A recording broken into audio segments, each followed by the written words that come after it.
Welcome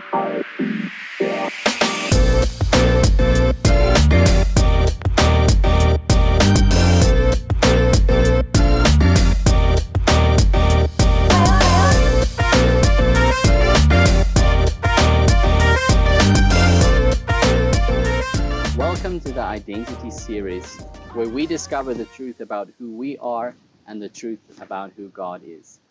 This is session 4, learning how to come out of hiding, to come out of our hiding places. Well, in the previous sessions, we've discovered that the moment we participate in the lie, the moment we begin to believe the lie of the enemy that we are not good enough, we begin to engage in behaviors to make that pain go away, that we don't belong. Because that is what that lie cultivates in our life. The moment I believe that I'm not good enough, that I'm not worthy of love, then I automatically begin to feel that I don't fit in. I don't belong here. I don't belong with these people.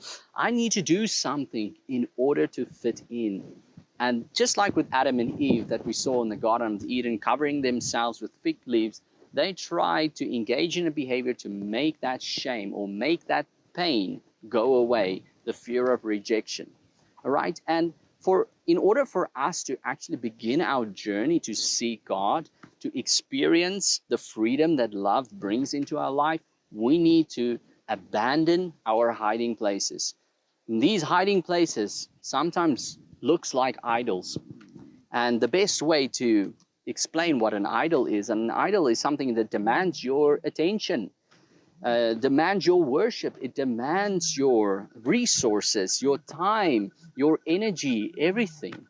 Because when I fear something, it has my full attention. If I'm afraid of not being good enough, if I'm afraid of rejection, I'm going to begin to give it my full attention. I'm going to spend all my time, my resources, and energy just trying to be that what it demands of me, if that makes sense. So we all seek things in life, and that is what we begin to do when we try to fit in. We seek a place where we can belong. We seek a people group that we can belong to. And this is where those false identities come in that we create. And these identities become our hiding places, our idols, that gives us some sense of hope, some sense of worth, or some sense of value. But the problem is they never last. They were only temporarily. And that is the problem with all these false identities or these idols or these hiding places. It just becomes a performance-based lifestyle. You have to perform for love. You have to work for love. And we know that that is not the way that God has designed us. God hasn't designed us to work for these things. He has made us in the image and the likeness of God, which is the truth about our identity. The moment that truth comes on us and it liberates us from the fear that these lies bring in our life, we now are possessed with hope. We now can experience the fullness of what the hope of God gives, the peace that God gives, the joy that God gives, which we cannot find in any other places or in any other things except in God. As Jesus himself said, I am the way, the truth, and the life. No one comes to the Father. No one can experience the goodness of the Father except through me, except through this way. What is the way? The way of life, like we saw in the previous session. And I just want to quote from the booklet here as well. All our self-created identities, which gives us some form of peace or comfort, is nothing other than an idol that we worship because we seek that. Why is it that we seek these things? Why do we need these hiding places? It's because of the pain that lie brings. The moment I believe the lie that I'm not good enough, there is a shame that comes upon me, and that shame declares that voice of condemnation that we touched on in the second session. And what does condemnation do? Condemnation says this. Condemnation doesn't just highlight the sinful act that you participated in. Maybe you've told a lie, where condemnation would say, you did not just tell a lie, you are a liar. And immediately that shame comes upon you because you now identify with that sin. You identify now with that sinful act. And that is where the bondage begins, and it keeps you there. And now you're constantly trying to prove your worth, your value, to shift away from this shame, the pain and that shame brings in your life. Where conviction, on the other hand, does point out the sinful act.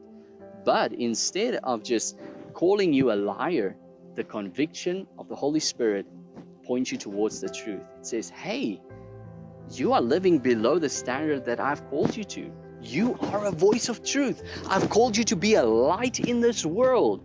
You don't have to fear these other things. You don't have to participate in this life. As you can see, conviction always calls us to a higher place.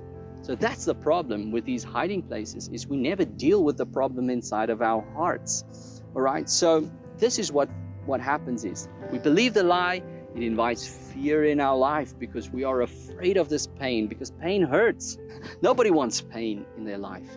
And when we have these bad experiences, whether it was through the words of people, actions of people, or bad circumstances, we begin to fear it. And fear always over-exaggerates. It exaggerates the situation. And pain has one straightforward message, and it's the message that says, fix me now. And that's when we sometimes grab to the first instant gratification that we can find, the first thing that says, hey, I can fix that for you, or I can give you some sense of comfort. And that's when we engage in these coping mechanisms, okay? And they come in all shapes and sizes. I'm not going to name them because there are so many of them. But that's where the danger lies is. Temporarily, we have some fix. Temporarily, we feel happy. Temporarily, we have some peace or some comfort. But it's a lie. It's lying to you because the pain is still there. You have just delayed it for another day or for another time, okay? So in this session, I just want to focus on that we come out of these hiding places. We can't find God when we're still hiding away.